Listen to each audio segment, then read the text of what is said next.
അസ്സലാമു അലൈക്കും വറഹ്മത്തുള്ളാഹി വബർക്കാത്തു. സംസാരിക്കുന്നത് ഇസ്മായിൽ സാദിയാണ്. എൻ്റെ മോന് മുഹമ്മദ് മുസമ്മിൽ 13 ദിവസത്തിന് മുമ്പ് ഒരു അബോധാവസ്ഥയിലെത്തി.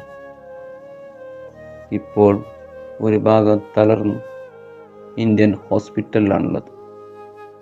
ലക്ഷക്കണക്കിൽ പണം ചെലവായി. ഇപ്പോൾ ഹോസ്പിറ്റലിലേക്ക് ഒരുപാട് ചെലവ് വരുന്നുണ്ട്. വേണ്ടതുപോലെ ചെലവാക്കാൻ ഞങ്ങളെ കയ്യിലില്ലാത്തത് കൊണ്ട്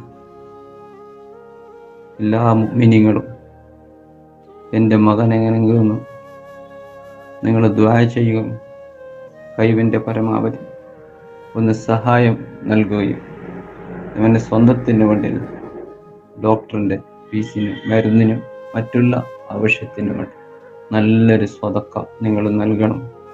റബ്ബ് അർഹമായ പ്രതിഫലം ദുനിയാവിലും ആഖിറത്തിലും അല്ലാഹു നൽകട്ടെ. അസ്സലാമു അലൈക്കും വറഹ്മത്തുള്ളാഹി വബറകാതുഹു.